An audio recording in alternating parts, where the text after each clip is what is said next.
I want to normalize for anybody listening, like if you can identify with having something that affects your ability to organize, hey, you cannot beat yourself up. There is no shame, there is no judgment. It's just the way your brain works.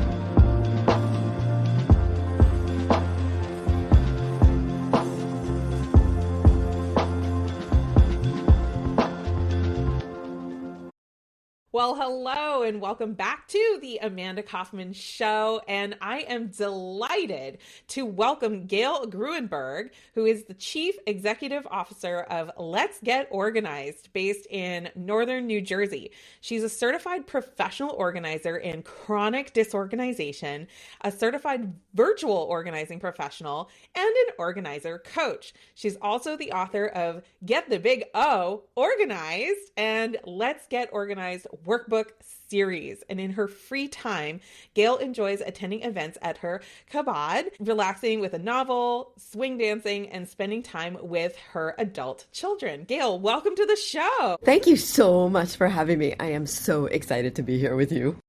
Wonderful. So Gayle and I met because earlier this year I joined a new networking organization called the Dames, and Gayle was so courageous and amazing. She reached out, she found out I had a podcast. She reached out, she said, "Can we talk?"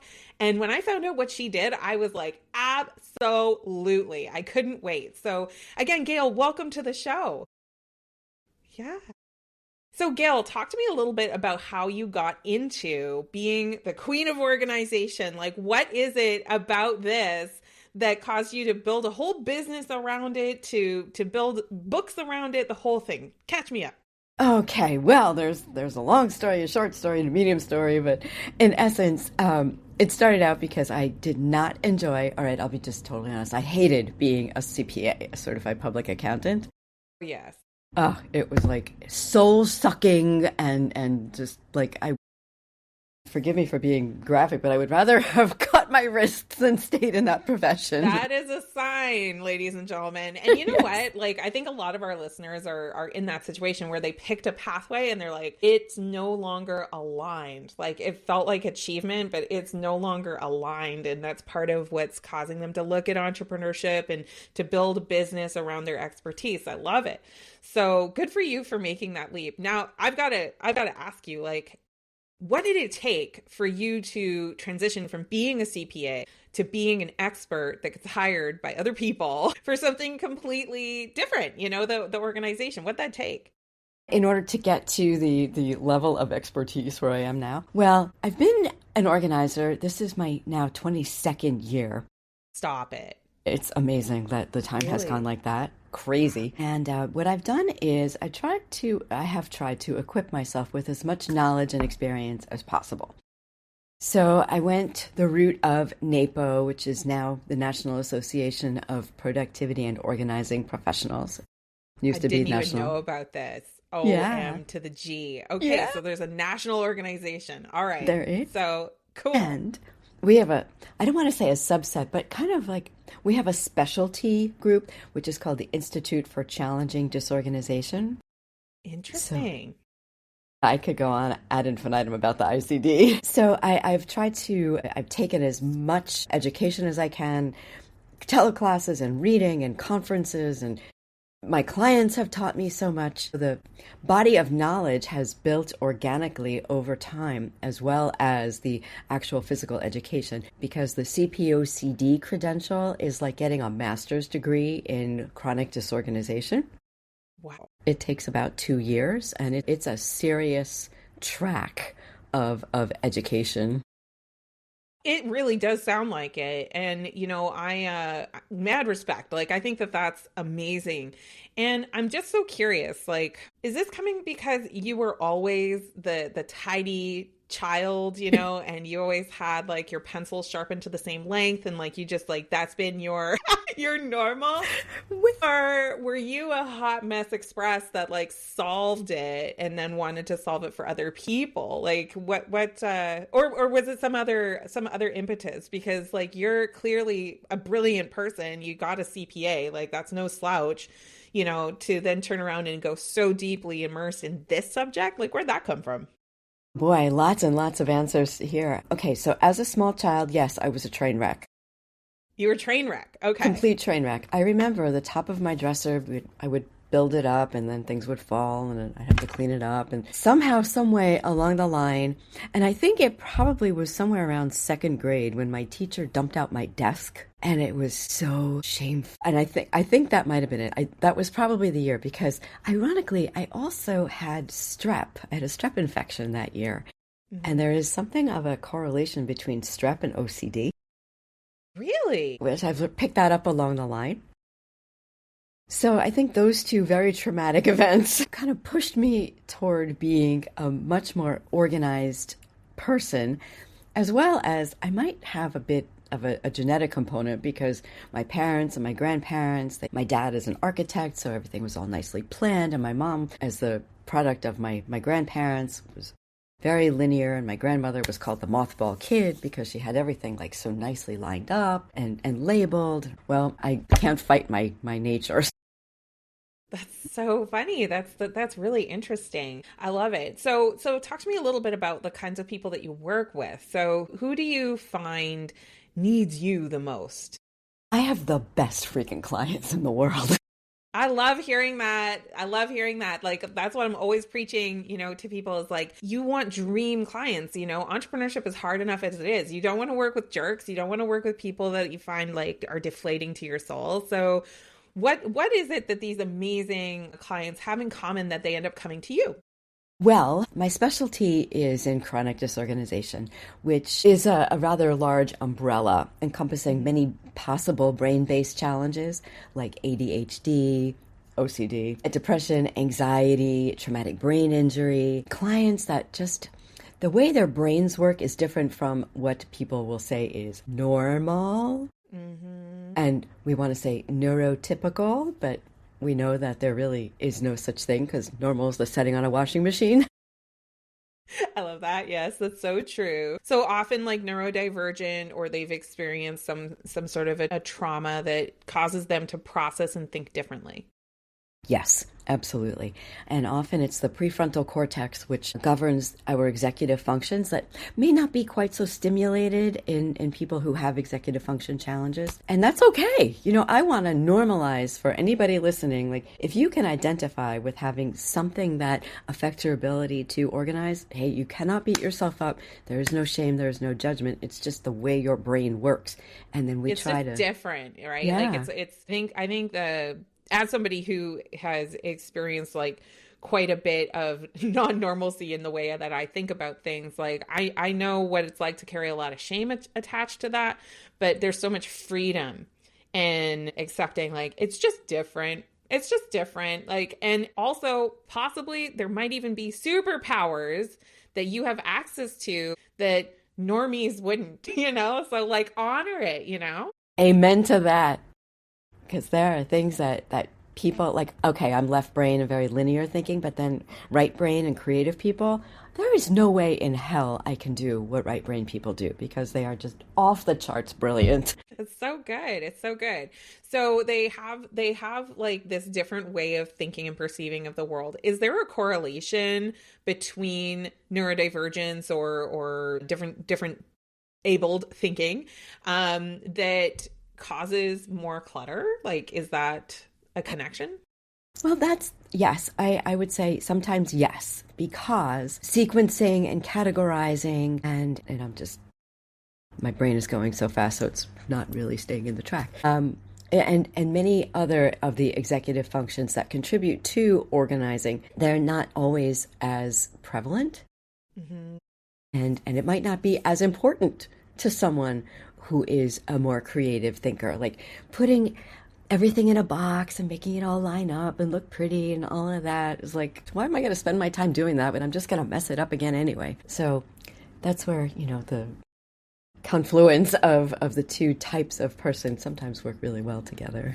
Yeah, that's so interesting. I've noticed in my own ADHD experience that when I care about something, that's where the neatnik comes out, right? Like that's where I'm like, I'd call this like a hyper focus episode where I get hyper focused and I can activate a side of my brain that it's just like, But if you look at the rest of my house, it's like, does she even care? And it's like, actually, I don't. And that's one of the reasons why the dishes might go a little longer than somebody else's dishes, or the laundry might go a little longer. Or, I'm just looking around my office. One of the biggest culprits for me is that I'm a verbal thinker. So I have journals on journals on journals, right? And yeah, it's like, it is awesome, but then it can sort of create like some chaos sometimes. So what would you say to someone who is considering whether they should go to the extent of hiring a coach, or even just get started themselves with better organization habits if they don't innately gravitate towards that? I guess, first of all, like, why would they? And then what are like some tips to get them started? Yes. So for someone who's going to want to start an organizing project and they feel like, okay, I can do this myself, awesome. Just start small so that you have this wonderful feeling of that sense of accomplishment, of like, yeah, okay, you know what, I can do this. And it builds confidence, and a project takes on momentum. So that the successes build on one another. And someone who might be considering hiring a coach or an organizer, I would say don't hesitate, because if you get to the point where you're like, you know what, forget this, I am good at XYZ and someone else is good at ABC, and why don't we just, merge the two talents? Like I often say, I can't do cardiac surgery, so I'm going to hire someone who can. I mean, that's a reasonable idea. Right? You're actually making me think of one of my favorite books, entrepreneurial books, which is Who Not How. Yes. Right? Exactly. It's like, it's okay if you don't innately have these skills or talents, because someone definitely does. And so can you walk me through, like, when you do work with someone, like, what would they expect that experience to be like? Well, the first we do is a phone call. Usually someone will call and say, I need your help, please. And I personally like to have a Zoom, because then I can connect with the person and I can read their facial expressions and get a feeling for them in their motions and their voice. So I like to build that rapport. And then if they say, all right, you know what, this is great, let's think about it. So we have that nice initial conversation where we do get deep, because in my experience, organizing is not about the stuff. It's about what's going on in your head and your heart, and that just manifests in your space. So if it's your space you want to organize, we want to know what's going on the inside. And we talk about, like, what are your core values? And we talk about, like you said, verbal processing. What are your processing modalities? What are your sensory preferences? Let's get the whole person involved. And what are the challenges you're facing? What are your strengths and talents? And then on site, step 3 is to actually start to clear. So I have my 7-step process, which is in the book, and it's consult, consider, clear, categorize, contain, control, and coach. Wonderful. I think that one of the biggest things that I've noticed in my own experience and family members, and just like whenever there's a clutter or disorganization challenge, or even in clients, because often I do a lot of digital marketing with coaches. And if you are a hot mess express with your assets and how you're going about doing your digital organization, that can actually cause ton of friction in your execution and a lot of frustration. Like I'm working on a new bundle that I'm going to be offering for helping new coaches get their first 5 clients. And I went crazy for like a good 2 hours a few days ago because I couldn't locate a video file. So like it basically reduced it down to like, all right, I'm just going to reshoot the thing. But, I think that experience, both digitally and in the real world, it causes so much friction. And I've noticed like a lot of people these days, even if they don't identify as neurodivergent, or they've never been diagnosed as neurodivergent, there's almost like this increase in those tendencies of not holding attention, not slowing down to organize, being in a rush all the time, being overwhelmed all the time. Like I can really see how that clutter can really creep up on people quickly. And the time just goes so quickly.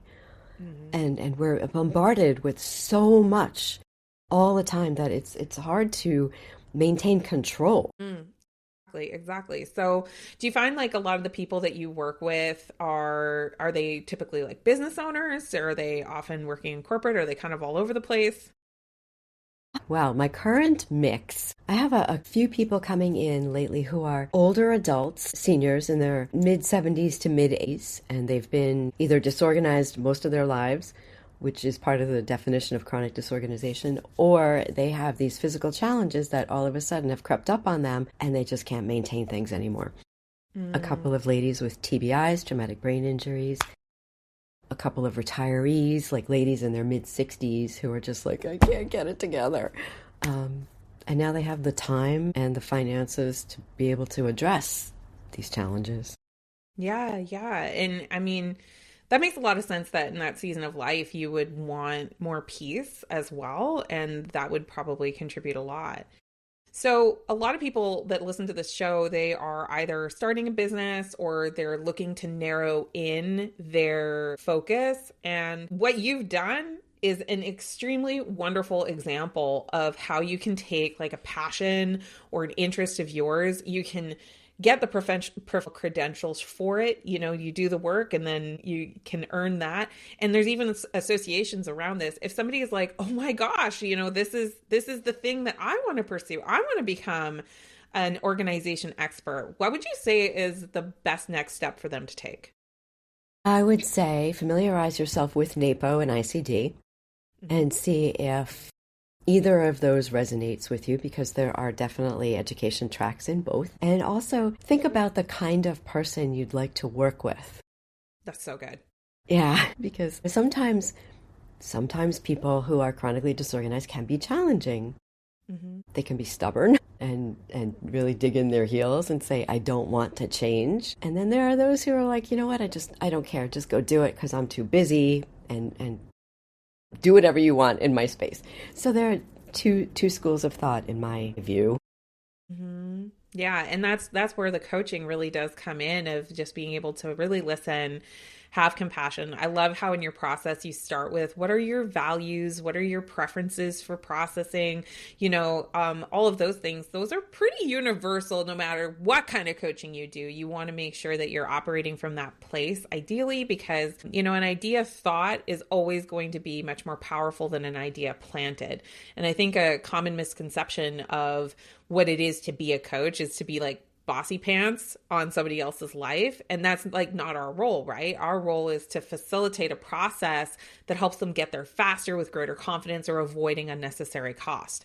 So I love it. I love how you do it, Gayle. For the listeners that want to follow you and see what else you're up to, what's the best way for them to do that? Best way is to come to the website, which is lgorganized.com. Wonderful. And I understand there's a book available on that website. There is.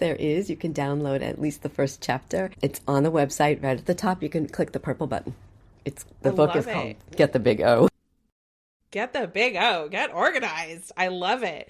So good. Well, Gayle, thank you so much for joining me on the Amanda Kaufman Show. Thank you so much for having me. My pleasure. And listener, hey, do us a favor and leave a review, an honest review, which I honestly think Gayle did a 5-star out of 5 for this episode. That's my personal take. But seriously, if you just take a moment to rate the episode and to leave a 30-second review, it'll help people to choose this episode when they go out for their walk or when they're about to take a long drive. And we really, really appreciate you doing that. In fact, if you've got some friends who would love to hear that, you know, chronic disorganization, there are solutions, you could share it with a friend that way. Or if you've got another coachy friend that you think might be really interested in pursuing this niche of coaching, then go ahead and grab the link to the episode and text it forward to them. And when you share it with like 3 people, you're going to be spreading a lot of good in the world. My name is Amanda Kaufman, and we will be back with our next episode very soon. We'll see you soon.